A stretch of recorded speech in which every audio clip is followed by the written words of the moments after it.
ಈ ಒಂದು 22,000 ಹುದ್ದೆಗಳನ್ನ 11 ಏನಂದ್ರೆ ಒಂದು ವಿವಿಧ ಹುದ್ದೆಗಳಲ್ಲಿ ಡಿವೈಡೇಷನ್ ಮಾಡ್ತಾರೆ. ಅಂದ್ರೆ ಗ್ರೂಪ್ ಡಿ ಅಂದ್ರೆ ಕೇವಲ ಒಂದೇ ಹುದ್ದೆ ಇರುವುದಲ್ಲ, ರೈಲ್ವೆದಲ್ಲಿ ಮೊದಲನೇ ಹಂತ ಅಂದ್ರೆ ಲೆವೆಲ್ 1 ಇಂದ ಸ್ಟಾರ್ಟ್ ಆಗುವಂತ ಹುದ್ದೆಗಳು ಇವಾಗಿರ್ತವೆ. ಇದರಲ್ಲಿ ಬೇರೆ ಬೇರೆ ಡಿಪಾರ್ಟ್ಮೆಂಟ್ ಬರ್ತವೆ. ಇಂಜಿನಿಯರಿಂಗ್ ಡಿಪಾರ್ಟ್ಮೆಂಟ್ ಬರುವಂತ ಹುದ್ದೆಗಳಾಗಿರ್ತವೆ, ಎಲೆಕ್ಟ್ರಿಕಲ್ ಡಿಪಾರ್ಟ್ಮೆಂಟ್ ಅಲ್ಲಿ ಬರುವಂತ ಹುದ್ದೆಗಳಾಗಿರ್ತವೆ, ಮೆಕ್ಯಾನಿಕಲ್ ಡಿಪಾರ್ಟ್ಮೆಂಟ್ ಅಲ್ಲಿ ಬರುವಂತ ಹುದ್ದೆಗಳಾಗಿರ್ತವೆ, ಟ್ರಾಫಿಕ್ ಡಿಪಾರ್ಟ್ಮೆಂಟ್ ಅಲ್ಲಿ ಬರ್ತವೆ, SID ಡಿಪಾರ್ಟ್ಮೆಂಟ್ ಅಲ್ಲಿ ಬರ್ತವೆ. ಹೀಗೆ ಬೇರೆ ಬೇರೆ ಡಿಪಾರ್ಟ್ಮೆಂಟ್ ಅಲ್ಲಿ ಬರುವಂತ ಲೆವೆಲ್ 1 ನ ಹುದ್ದೆಗಳು ಇವೆಲ್ಲ ಆಗಿರ್ತವೆ. ಟೋಟಲ್ ಆಗಿ 11 ಕೆಟಗರಿಯ ಹುದ್ದೆಗಳನ್ನ ಈ ಸಲ ಕಾಲ್ಫರ್ಮ್ ಮಾಡ್ತೀನಿ ಅಂತ ಹೇಳಿ ರೈಲ್ವೆ ಏನಂತಂದ್ರೆ ಒಂದು ಪ್ರಾಮಿಸ್ ಅನ್ನ ಮಾಡಿದೆ. ಸ್ನೇಹಿತರೆ ಎಲ್ಲರಿಗೂ ಸ್ವಾಗತ.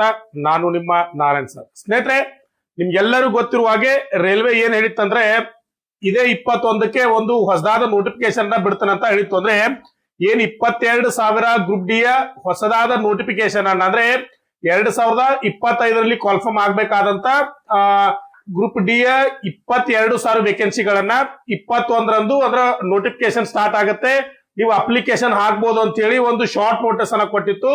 ಆದ್ರೆ ರೈಲ್ವೆ ಇವಾಗ ಏನ್ ಮಾಡಿದೆ ಅಂತಂದ್ರೆ ಅದನ್ನ ಸ್ವಲ್ಪ ರಿವೈಸ್ಡ್ ಮಾಡಿದ್ದಾರೆ. ರಿವೈಸ್ಡ್ ಅಂದ್ರೆ ಅರ್ಥ 21ರಿಂದ ಸ್ಟಾರ್ಟ್ ಆಗ್ಬೇಕಾಗಿತ್ತು, ಅದನ್ನ 31ರಿಂದ ಸ್ಟಾರ್ಟ್ ಮಾಡಿದ್ದಾರೆ. ಅಂದ್ರೆ ಇದೇ ತಿಂಗಳು 10 ದಿನ ಮುಂದೂಡಿದ್ದಾರೆ. ಅಂದ್ರೆ 21ರಿಂದ 31ರವರೆಗೆ ಮುಂದೂಡಿದ್ದಾರೆ. ನೀವೆಲ್ಲರೂ ಅಪ್ಲಿಕೇಶನ್ ನ 31ರಿಂದ ಇದಕ್ಕೆ ಅಪ್ಲಿಕೇಶನ್ ಹಾಕ್ಲಿಕ್ಕೆ ಸ್ಟಾರ್ಟ್ ಮಾಡಬಹುದು. ಕಡೆ ದಿನಾಂಕ ಯಾವಾಗಿತ್ತು? ಫೆಬ್ರವರಿ 20 ಇತ್ತು. ಈಗ ಏನಂತಂದ್ರೆ ಮಾರ್ಚ್ 2ನೇ ತಾರೀಕುವರೆಗೂ ನೀವು ಅಪ್ಲಿಕೇಶನ್ ಅನ್ನ ಹಾಕ್ಬಹುದು. ಇಷ್ಟೊಂದು ಡೀಟೇಲ್ಸ್ ನಿಮ್ ಮುಂದಿದೆ ಸ್ನೇಹಿತರೆ. ಇನ್ನಷ್ಟು ಡೀಟೇಲ್ ಅನ್ನ ವಿಡಿಯೋದಲ್ಲಿ ನೋಡೋಣ. ಅದಕ್ಕಿಂತ ಮುಂಚೆ ಯಾರು ನನ್ನ ವಿಡಿಯೋನ ಫಸ್ಟ್ ಟೈಮ್ ನೋಡ್ತಾ ಇದ್ರು ಚಾನಲ್ ನ ಸಬ್ಸ್ಕ್ರೈಬ್ ಮಾಡ್ಕೊಳ್ಳಿ, ಅಲ್ಲೇ ಪಕ್ಕದಲ್ಲಿರೋ ಬೆಲ್ ಐಕನ್ ಪ್ರೆಸ್ ಮಾಡಿ, ಲೈಕ್ ಮಾಡಿ, ಶೇರ್ ಮಾಡಿ. ಅದರ ಜೊತೆಗೆ ನಿಮಗೆ ಡೇ ಬೈ ಡೇ ಅಪ್ಡೇಟ್ ಬೇಕಂದ್ರೆ ನಮ್ಮ ವಾಟ್ಸ್ಆಪ್ ಗ್ರೂಪ್ ಲಿಂಕ್ ಅನ್ನ ಕೆಳಗಡೆ ಕೊಟ್ಟಿರ್ತೀವಿ, ಅದನ್ನ ಜಾಯಿನ್ ಆಗಿ. ಅದರ ಜೊತೆಗೆ ನಮ್ಮ ಇನ್ಸ್ಟಾಗ್ರಾಮ್ ಲಿಂಕ್ ಮತ್ತೆ ಫೇಸ್ಬುಕ್ ಲಿಂಕ್ ಅನ್ನ ಕೊಟ್ಟಿರ್ತೀವಿ, ಅದಕ್ಕೂ ಫಾಲೋ ಮಾಡಿ, ನಮ್ಮನ್ನ ಸಪೋರ್ಟ್ ಮಾಡಿ ಅಂತ ಹೇಳ್ತಾ ಸ್ನೇಹಿತರೆ ನೋಡ್ಬೋದು. ನೀವು ಇಲ್ಲಿ ಇದಕ್ಕೆ ಯಾರೆಲ್ಲ ಅಪ್ಲಿಕೇಶನ್ ಹಾಕ್ಬೋದು ಅಂತಂದ್ರೆ 18ರಿಂದ 33 ವರ್ಷದ ಒಳಗಿನವರು ಇದಕ್ಕೆ ಅಪ್ಲಿಕೇಶನ್ ಹಾಕ್ಬೋದು. ಇದರಲ್ಲಿ OBC ಅವರಿಗೆ ಎಷ್ಟು ಅಂದ್ರೆ 3 ವರ್ಷ ಏನಂದ್ರೆ ಒಂದು ಕನ್ಸೆಷನ್ ಇರುತ್ತೆ. SC ST ಅವರಿಗೆ 5 ವರ್ಷ ಕನ್ಸೆಷನ್ ಇರುತ್ತೆ. ಯಾರೆಲ್ಲ ಈ ಕ್ಯಾಟಗರಿ ಒಳಗೆ ಬರ್ತಾರೆ ಅವ್ರಿಗೆಲ್ಲ ಅಪ್ಲಿಕೇಶನ್ ನೀವು ಹಾಕ್ಬೋದು. ಇನ್ನ ಇನಿಷಿಯಲ್ ಗ್ರೇಡ್ ಪೇ ಅಂದ್ರೆ ಬೇಸಿಕ್ ಪೇ ಎಷ್ಟಿರುತ್ತೆ ಅಂದ್ರೆ ಇದರ 18,000 ಬೇಸಿಕ್ ಪೇ ಅಂತ ನಾವು ಕರಿತೀವಿ. ಇನ್ನು ಇಲ್ಲಿ ಹುದ್ದೆಗಳು 22,000 ಅಷ್ಟೇನಾ ಅಂತ ಕೇಳಿದ್ರೆ ಅಪ್ರಾಕ್ಸಿಮೇಟ್ಲಿ ಅಂತ ಕರೀತಾರೆ. ಅಪ್ರಾಕ್ಸ್ ಅಂದ್ರೆ ಬಹುಶಃ ಅಂತ ಅರ್ಥ. ಅಂದ್ರೆ 22,000 ಆಗ್ಬೋದು, ಹೆಚ್ಚಿಗೂ ಸಹ ಆಗ್ಬೋದು. ಇನ್ನು ಕನ್ಫರ್ಮ್ ಆಗಿ ಅವರು ಹೇಳಿಲ್ಲ, ಯಾಕಂದ್ರೆ ರಿಯಲ್ ಆದಂತ ಒಂದು ನೋಟಿಫಿಕೇಶನ್, ಡಿಟೇಲ್ ಆದಂತ ನೋಟಿಫಿಕೇಶನ್ ಬರಬೇಕು. ಇನ್ನೂ ಬಂದಿಲ್ಲ ಸ್ನೇಹಿತರೆ. ಆ ಬಂದ ಮೇಲೆ ಇದು ಕ್ಲಿಯರ್ ಆಗಿ ಎಷ್ಟು ವೇಕೆನ್ಸಿಗಳು ಕಾಲ್ಫರ್ಮ್ ಆಗಿದಾವೆ ಮತ್ತೆ ಯಾವ್ಯಾವ ವೇಕೆನ್ಸಿಗಳಿಗೆ ಕಾಲ್ಫರ್ಮ್ ಹಾಕಾವೆ ಅಂತ ಹೇಳಿ ಡಿಟೇಲ್ ಆಗಿ ಗೊತ್ತಾಗುತ್ತೆ ಸ್ನೇಹಿತರೆ. ಇಲ್ಲಿ ನಾವು ನೋಡ್ಬೋದು, ಈಗಾಗಲೇ ಅವರು ಹೇಳಿದ್ದಾರೆ ಯಾವೆಲ್ಲ ಹುದ್ದೆಗಳಿಗೆ ನೀವು ಅಪ್ಲಿಕೇಶನ್ ಹಾಕ್ಬೋದು ಅಂತ ಹೇಳಿ. ಇಲ್ಲಿ ಗ್ರೂಪ್ ಡಿ ಅಂದ್ರೆ ಕೇವಲ ತುಂಬಾ ಜನ ಅನ್ಕೋತಾರೆ ಟ್ರ್ಯಾಕ್ ಮೇಂಟೈನರ್ ಅಂತ. ಟ್ರ್ಯಾಕ್ ಮೇಂಟೈನರ್ ಒಂದೇ ಗ್ರೂಪ್ ಡಿ ಯ ಹುದ್ದೆ ಆಗಿರುವುದಿಲ್ಲ, ಇದರಲ್ಲಿ ಪಾಯಿಂಟ್ಸ್ಮನ್ ಆಗಿರುತ್ತೆ, ಬೇರೆ ಬೇರೆ ಹುದ್ದೆಗಳಿದಾವೆ, ಮುಂದೆ ನಿಮ್ಗೆ ಹೇಳ್ತೀನಿ. ಅದಕ್ಕಿಂತ ಮುಂಚೆ ನಿಮ್ಗೊಂದು ಇಂಪಾರ್ಟೆಂಟ್ ವಿಷಯ ಏನ್ ಹೇಳ್ಬೇಕಂದ್ರೆ ಎಲ್ಲರೂ ಜಾಗೃತ ಆಗಿರ್ಬೇಕು. ತುಂಬಾ ಜನ ಏನಂದ್ರೆ ನಿಮ್ಮನ್ನ ಮಿಸ್ಲೀಡ್ ಮಾಡ್ತಾ ಇದಾರೆ, ಮಿಸ್ಗೈಡ್ ಮಾಡ್ತಾ ಇದಾರೆ. ರೈಲ್ವೆನೇ ಅದ್ರ ಬಗ್ಗೆ ಹೇಳುತ್ತೆ ಏನಂದ್ರೆ ನಿಮ್ಮನ್ನ ಏನಂದ್ರೆ ಮಿಸ್ಗೈಡ್ ಮಾಡ್ತಾ ಇದ್ದಾರೆ. ಯಾರು ಅಂತಂದ್ರೆ ನಿಮಗೆ ಫೇಕ್ ಪ್ರಾಮಿಸ್ ಅನ್ನ ಮಾಡಿ ನಿಮ್ಮ ಹತ್ರ ಅಮೌಂಟ್ ಅನ್ನ ತಗೊಂಡು ಅಥವಾ ಯಾರ್ದೋ ಇನ್ಫ್ಲೂಯೆನ್ಸ್ ಮೇಲೆ ನಿಮಗೆ ನೌಕರಿ ಹಚ್ತೀವಿ ಅಂತ ಹೇಳಿ ತುಂಬಾ ಜನ ಆಶ್ವಾಸನ ಕೊಡೋರು ಸಿಗ್ತಾರೆ ಸ್ನೇಹಿತರೆ. ದಯವಿಟ್ಟು ಅವರ ಏನಂತಂದ್ರೆ ಬಲೆಗೆ ಬೀಳಬೇಡಿ. ಯಾಕಂದ್ರೆ ರೈಲ್ವೆ ಅವರೇ ಹೇಳ್ತಾರೆ ಇಂಪಾರ್ಟೆಂಟ್ ನೋಡ್ತೀವಿ, beware of the thoughts who have made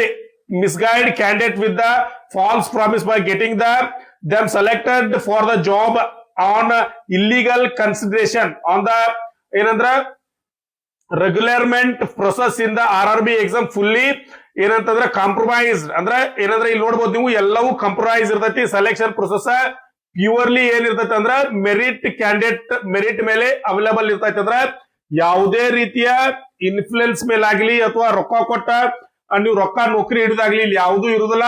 ದಯವಿಟ್ಟು ಇದರ ಬಲೆಗೆ ಬೀಳಬೇಡಿ. ಯಾಕಂದ್ರೆ ರೈಲ್ವೆ ನಿಮಗೆ ಖಡಾಖಂಡಿತವಾಗಿಯೂ ಹೇಳುತ್ತೆ, ಇದರಲ್ಲಿ ನೀವು ಏನಂದ್ರೆ ಜಾಗೃತ ಆಗಿರ್ರಿ ಅಂತ ಹೇಳಿ ಸ್ನೇಹಿತರೆ. ಯಾವುದೇ ಒಂದು ಎಕ್ಸಾಮ್ಗೆ ಪ್ರಿಪರೇಷನ್ ಆಗೋದಕ್ಕಿಂತ ಮುಂಚೆ ಅದರ ಹಳೆಯ ಪ್ರಶ್ನೆ ಪತ್ರಗಳನ್ನ ಅನಲೈಸ್ ಮಾಡೋದು ತುಂಬಾ ಪ್ರಾಮುಖ್ಯತೆಯನ್ನ ಪಡೆದುಕೊಳ್ತದೆ. ಯಾಕಂದ್ರೆ ಈಗ ನಡೆಯುವಂತ ಗ್ರೂಪ್ ಡಿ ಪರೀಕ್ಷೆಗಳಲ್ಲಿ ಅತಿ ಹೆಚ್ಚು ಪ್ರಶ್ನೆಗಳು ಪ್ರೀವಿಯಸ್ ಕ್ವಶನ್ ಪೇಪರ್ ಇಂದ ಬಿದ್ದಿದಾವ ಅಂತ ಹೇಳಿ ತುಂಬಾ ಜನ ರಿವ್ಯೂ ಅನ್ನ ಕೊಡ್ತಾ ಇದ್ದಾರೆ. ಅಂದ್ರೆ ಅರ್ಥ ಏನು, 2018, 2022 ಮತ್ತೆ 2013ರಲ್ಲಿ ಏನ್ ಎಕ್ಸಾಮ್ ನಡೆದಲ್ಲ ಅದರ ಪ್ರಶ್ನೆಗಳು ರಿಪೀಟ್ ಆಗಿದಾವೆ ಅಂತ ತುಂಬಾ ಜನ ಹೇಳ್ತಾ ಇದ್ದಾರೆ. ಆದ್ದರಿಂದ ನಮ್ಮ ಚಾನೆಲ್ ವತಿಯಿಂದ ನಿಮಗೆ ಏನಂತಂದ್ರೆ ಒಂದು ಕ್ವಶನ್ ಪೇಪರ್ ಬ್ಯಾಂಕ್ ಅನ್ನ ಕೊಡ್ತಾ ಇದೀವಿ ಸ್ನೇಹಿತರೆ. ಅಂದ್ರೆ ಇದರಲ್ಲಿ 2005ರಿಂದ ಹಿಡ್ಕೊಂಡು 2022ರವರೆಗೆ ಗ್ರೂಪ್ ಡಿ ಗೆ ನಡೆದಿರ್ತಕ್ಕಂತ ಹಳೆಯ ಪ್ರಶ್ನೆ ಪತ್ರಗಳನ್ನ ಪ್ರೀವಿಯಸ್ ಕ್ವಶನ್ ಪೇಪರ್ ಗಳನ್ನ ನಿಮಗೆ ಕೊಡ್ತಾ ಇದ್ದೀವಿ. ಅದು 30 ಸಟ್ಟು ಪ್ರಶ್ನೆ ಪತ್ರಗಳನ್ನ ನಿಮಗೆ ಕೊಡ್ತಾ ಇದೀವಿ ಸ್ನೇಹಿತರೆ. ಅದು ಕೇವಲ 99 ರೂಪಾಯಿಗಳನ್ನ ನೀವು ಪಾವತಿ ಮಾಡಿ ಈ ಪ್ರಶ್ನೆ ಪತ್ರಗಳನ್ನ ತೆಗೆದುಕೊಳ್ಬೇಕಾಗ್ತದೆ. ಯಾಕಂದ್ರೆ ಎಕ್ಸಾಮ್ ಅಲ್ಲಿ ಅತಿ ಹೆಚ್ಚು ಪ್ರಶ್ನೆಗಳು ರಿಪೀಟ್ ಆಗ್ತಾ ಇದಾವೆ. ಮತ್ತೆ ಎಕ್ಸಾಮ್ ಯಾವ ರೀತಿ ಇದೆ ಅಂತ ನೀವು ತಿಳ್ಕೊಳ್ಬೇಕಾತಂದ್ರ ಈ ಪ್ರಶ್ನೆ ಪತ್ರಗಳನ್ನ ಅನಲೈಸ್ ಮಾಡೋದು ತುಂಬಾ ಪ್ರಾಮುಖ್ಯತೆಯನ್ನ ಪಡೆದುಕೊಳ್ಳೋದು ಸ್ನೇಹಿತರೆ. ಅದರ ಜೊತೆಗೆ ನಮ್ಮ ಹತ್ರ NTPC ಪ್ರೀವಿಯಸ್ ಕ್ವಶನ್ ಪೇಪರ್ಗಳು ಇದಾವೆ, ಅವನು ಸಹ ನೀವು ತೆಗೆದುಕೊಳ್ಬಹುದು. ಅದೇ ರೀತಿ SSC JD ಪ್ರಶ್ನೆ ಪತ್ರಗಳಿದಾವೆ, ಅವನು ತೆಗೆದುಕೊಳ್ಬಹುದು. RRB ಟೆಕ್ನಿಷಿಯನ್, ALP, SSC ಇವೆಲ್ಲವೂ ಪ್ರಶ್ನೆಗಳ ಪತ್ರಗಳು ನಮ್ಮಲ್ಲಿ ಅವೈಲಬಲ್ ಇರ್ತಾವೆ. ಅವನ್ನ ನೀವು ತಗೊಂಡು ಸ್ಟಡಿಯನ್ನ ಮಾಡಬಹುದು ಸ್ನೇಹಿತರೆ. ಅದರ ಜೊತೆಗೆ ಏನೀಗ 4-5 ದಿನಗಳಲ್ಲಿ ಎಕ್ಸಾಮ್ ಅಲ್ಲಿ ಅತಿ ಹೆಚ್ಚು ಕರೆಂಟ್ ಅಫೇರ್ಸ್ ಬೀಳ್ತಾ ಇದ್ದಾವೆ, ನೀವೆಲ್ಲರೂ ನೋಡಿರ್ಬೋದು. ಆ ಒಂದು ಕರೆಂಟ್ ಅಫೇರ್ಸ್ ನೀವು ಕ್ಯಾಚ್ ಮಾಡ್ಬೇಕಂತಂದ್ರೆ 2025 ಕರೆಂಟ್ ಅಫೇರ್ಸ್ ಅನ್ನ ತಪ್ಪದೇ ಓದ್ಬೇಕಾಗ್ತದ. ಯಾಕಂದ್ರೆ ಅತಿ ಹೆಚ್ಚು ಪ್ರಶ್ನೆಗಳು 2025 ಕರೆಂಟ್ ಅಫೇರ್ಸ್ ಅಂದ್ರೆ ಜನವರಿ ಟು ಅಕ್ಟೋಬರ್ ಏನೋ ಒಂದು ಮಂತ್ ನಡೀತಾ ಇದೆಯಲ್ಲ, ಈ ಒಂದು ಏನಂದ್ರೆ ಮಂತ್ ನಲ್ಲಿ ಅತಿ ಹೆಚ್ಚು ಪ್ರಶ್ನೆಗಳು ಬೀಳ್ತಿದಾವೆ. ಆದ್ರಿಂದ ನಿಮಗೆ ಹೆಲ್ಪ್ ಆಗ್ಲಿ ಅಂತ ಹೇಳಿ ನಮ್ಮ ಚಾನೆಲ್ ವತಿಯಿಂದ ಕರೆಂಟ್ ಅಫೇರ್ಸ್ ನೋಟ್ಸ್ ಅನ್ನ ಕೊಡ್ತಾ ಇದೀವಿ ಸ್ನೇಹಿತರೆ. ಅದು 10 ತಿಂಗಳ ನೋಟ್ಸ್ ಜನವರಿ ಟು ಅಕ್ಟೋಬರ್.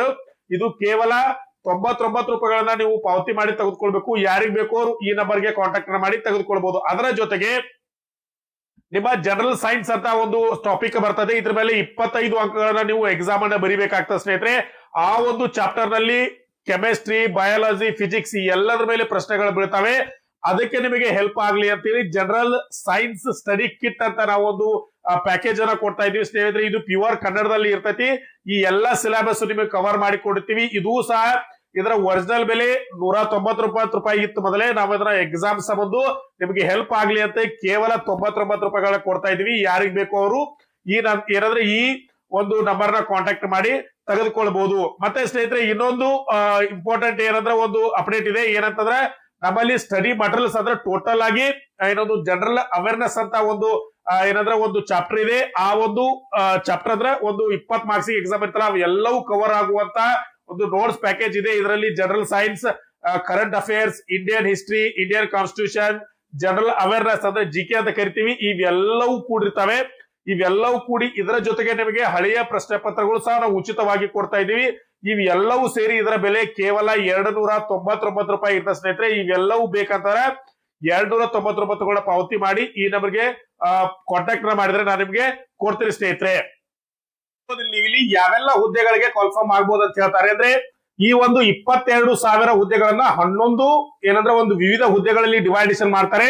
ಅಂದ್ರೆ ಗ್ರೂಪ್ ಡಿ ಅಂದ್ರೆ ಕೇವಲ ಒಂದೇ ಹುದ್ದೆ ಇರುವುದಲ್ಲ, ರೈಲ್ವೆದಲ್ಲಿ ಮೊದಲನೇ ಹಂತ ಅಂದ್ರೆ ಲೆವೆಲ್ 1 ಇಂದ ಸ್ಟಾರ್ಟ್ ಆಗುವಂತ ಹುದ್ದೆಗಳು ಇವಾಗಿರ್ತವೆ. ಇದರಲ್ಲಿ ಬೇರೆ ಬೇರೆ ಡಿಪಾರ್ಟ್ಮೆಂಟ್ ಬರ್ತವೆ.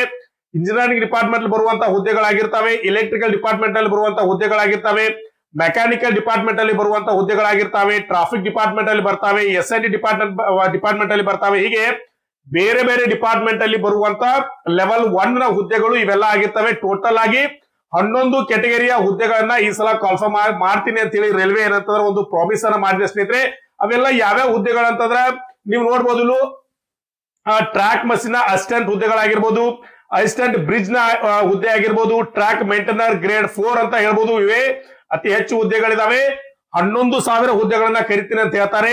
ಅಸಿಸ್ಟೆಂಟ್ PVI ಹುದ್ದೆಗಳಾಗಿರ್ಬೋದು, ಅಸಿಸ್ಟೆಂಟ್ TRD ಹುದ್ದೆಗಳಾಗಿರ್ಬೋದು, assistant loco shed electrical, assistant operation electrical ಹುದ್ದೆಗಳು ಆಗಿರ್ಬೋದು, ಅಸಿಸ್ಟೆಂಟ್ TL and AC ಹುದ್ದೆಗಳಾಗಿರ್ಬೋದು, ಅಸಿಸ್ಟೆಂಟ್ CNW ಹುದ್ದೆಗಳಾಗಿರ್ಬೋದು, ಪಾಯಿಂಟ್ಸ್ಮನ್ B ಇಲ್ಲಿ 5,000 ಹುದ್ದೆಗಳಿದಾವೆ. ನಿಮ್ಗೆ ಕ್ಲಿಯರ್ ಮಾಡಿ ತೋರಿಸ್ತೀನಿ. ಇಲ್ಲಿ ನೋಡ್ರಿ, ಪಾಯಿಂಟ್ಸ್ಮನ್ ಅತಿ ಹೆಚ್ಚು ಹುದ್ದೆಗಳು. ನಿಮ್ಮ ಟ್ರ್ಯಾಕ್ ಮೇಂಟೈನರ್ ಬಿಟ್ರೆ ಅತಿ ಹೆಚ್ಚು ಅಂದ್ರೆ ಪಾಯಿಂಟ್ಸ್ಮನ್ ಹುದ್ದೆಗಳಿದಾವೆ. ಅಸಿಸ್ಟೆಂಟ್ SNT ಇವು 1500 ಹುದ್ದೆಗಳಿದಾವೆ ಸ್ನೇಹಿತರೆ. ಈ ಎಲ್ಲಾ ಹುದ್ದೆಗಳನ್ನ ಒಂದು 11 ಕೆಟಗರಿಯಲ್ಲಿ ನಿಮಗೆ ಕಾಲ್ಫಾರ್ಮ್ ಮಾಡ್ತೀನಿ ಅಂತ ಹೇಳಿದ್ದಾರೆ. ಇದರಲ್ಲಿ ಬೇರೆ ಬೇರೆ ರೀತಿಯ ಹುದ್ದೆಗಳು ನಿಮಗೆ ಸೂಟ್ ಆಗ್ತವೆ. ಇದರಲ್ಲಿ ಸ್ನೇಹಿತರೆ ನೋಡ್ಲಿ, ಎಲ್ಲಾ ಹುದ್ದೆಗಳು ಎಲ್ಲರಿಗೂ ಸೂಟ್ ಆಗುದಿಲ್ಲ. ಈಗ ಏನಾಗುತ್ತೆ, ನಿಮಗೆ ಒಂದು ಫ್ಯೂಚರಿಸ್ಟಿಕ್ ಆಗಿದ್ದೀರಾ ನೀವು, ಒಳ್ಳೆ ರೈಲ್ವೆದಲ್ಲಿ ಒಳ್ಳೆ ಒಂದು ಸ್ಟೇಷನ್ ಮಾಸ್ಟರ್, ಗೂಡ್ಸ್ ಗಾರ್ಡು, ಒಂದು ದೊಡ್ಡ ದೊಡ್ಡ ಹುದ್ದೆಗಳಿಗೆ ಹೋಗ್ಬೇಕಂತಾರೆ. ಕೆಲವೊಂದು ಹುದ್ದೆಗಳಿಗೆ ನೀವು ಸೆಲೆಕ್ಟ್ ಆಗ್ಬೇಕಾಗ್ತದೆ. ಕೆಲವೊಂದು ಹುದ್ದೆಗಳಿಗೆ ನೀವು ಸೆಲೆಕ್ಟ್ ಆದ್ರೆ ಅದಕ್ಕೆ ಏನಾಗ್ಲಿಕ್ಕೆ ಸೆಲೆಕ್ಷನ್ ಆಗ್ಲಿಕ್ಕೆ ಆಗುದಿಲ್ಲ. ಅದರಲ್ಲಿ ಅಂತ ಒಂದು ಹುದ್ದೆ ಯಾವ್ದಂದ್ರೆ ಪಾಯಿಂಟ್ಸ್ಮನ್.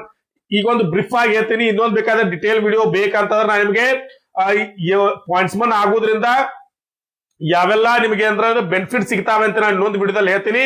ಪಾಯಿಂಟ್ಸ್ಮನ್ ಹುದ್ದೆ ಯಾವ ರೀತಿ ಇರ್ತೈತೆ ಅಂದ್ರೆ ಒಂದು ಒಳ್ಳೆ ರೀತಿಯ ಹುದ್ದೆ ಇದ್ರಲ್ಲಿ ನೀವು ಸೆಲೆಕ್ಟ್ ಆದ್ರಿ ಅಂತಂದ್ರೆ ನೀವು ಮುಂದೆ ಗೂಡ್ಸ್ ಗಾರ್ಡ್ ಆಗಿರ್ಬೋದು, ಸ್ಟೇಷನ್ ಮಾಸ್ಟರ್ ಆಗಿರ್ಬೋದು, ಸೀನಿಯರ್ ಟಿಕೆಟ್ ಕ್ಲರ್ಕ್ ಆಗಿರ್ಬೋದು. ಯಾಕಂದ್ರೆ ಡಿಪಾರ್ಟ್ಮೆಂಟ್ ಅಲ್ಲಿ ಎಕ್ಸಾಮ್ ಬರೆದು ತುಂಬಾ ಮೇಲ್ ಹೋಗುವಂತ ಹುದ್ದೆ ಇದಾಗಿರ್ತದೆ. ತೀರ್ಪ ಟ್ರ್ಯಾಕ್ ಮೇಂಟೈನರ್ ಹುದ್ದೆ ಯಾವ ರೀತಿ ಅಂತಂದ್ರೆ ಒಂದ್ ಸಲ ನೀವು ಊರ್ ಹತ್ರ ಬಂದ್ರಿ ಅಂತಂದ್ರೆ ನಿಮಗೆ ಟ್ರಾನ್ಸ್ಫರ್ ಆಗುವಂತ ಅವಶ್ಯಕತೆನೇ ಬೀಳುದಿಲ್ಲ. ಯಾಕಂದ್ರೆ ಬಿಸಿಲಲ್ಲಿ ಕೆಲಸ ಮಾಡೋದು ಇರುತ್ತೆ ಅನ್ನೋದು ಬಿಟ್ರೆ ನಿಮ್ಗೆ ಒಳ್ಳೆ ಅಲೌನ್ಸ್ ಗಳು ಸಿಗ್ತವೆ, ಒಳ್ಳೆ ಸ್ಯಾಲ್ರಿ ಕೈಗೆ ಬರ್ತತೆ, ಮತ್ತೆ ಜೀವನ ನೆಮ್ಮದಿಯಾಗಿರ್ತ ಸ್ನೇಹಿತರೆ. ಒಂದ್ಸಲ ಇದ್ರಲ್ಲಿ ಏನಂದ್ರೆ ನೀವು ಪದೇ ಪದೇ ಟ್ರಾನ್ಸ್ಫರ್ ಆಗುವಂತ ಸಂಭವ ಬರ್ತತಿ. ಯಾರೆಲ್ಲ ಏನಂದ್ರೆ ವರ್ಕ್ಶಾಪ್ ಅಲ್ಲಿ ಮಾಡ್ತಾರೆ ಅದನ್ನ ಬಿಟ್ಟು ಉಳಿದವ್ರು ಏನಂತಂದ್ರೆ ನೀವು ಇಲ್ಲಿ ಟ್ರಾನ್ಸ್ಫರ್ ಅನ್ನ ಒಂದ್ಸಲ ಪ್ರಮೋಷನ್ ತಗೋದ್ರೆ ಟ್ರಾನ್ಸ್ಫರ್ ಆಗುವಂತ ಸಿಚುವೇಶನ್ ಎದುರಿಸ್ತೀರಿ. ಆದ್ರೆ ಟ್ರ್ಯಾಕ್ ಮೇಂಟೈನರ್ ಒಂದ್ ಇಂತ ಹುದ್ದೆ ಏನಂತಂದ್ರೆ ನೀವು ಒಂದ್ಸಲ ಊರ್ ಹತ್ರ ಅಥವಾ ನಿಮ್ಮ ನಿಯರೆಸ್ಟ್ ಪ್ಲೇಸ್ ಬಂದ್ರಿ ಅಂತಂದ್ರೆ ನೀವು ತುಂಬಾ ದೂರ ಮತ್ತೆ ಹೋಗುದು ತುಂಬಾ ಕಡಿಮೆ ಆಗ್ತತಿ. ಯಾರೆಲ್ಲ ನನಗೆ ಒಂದು ಮನೆ ಹತ್ರ ನೌಕರಿ ಬೇಕು, ಆರಾಮಾಗಿ ಕೈಯಲ್ಲಿ ಸ್ಯಾಲರಿ ಸಿಗ್ಬೇಕಂತ ಹೇಳಿ ನೀವು ಆಸೆ ಇಡ್ತಿರೋ ಅವರೆಲ್ಲರೂ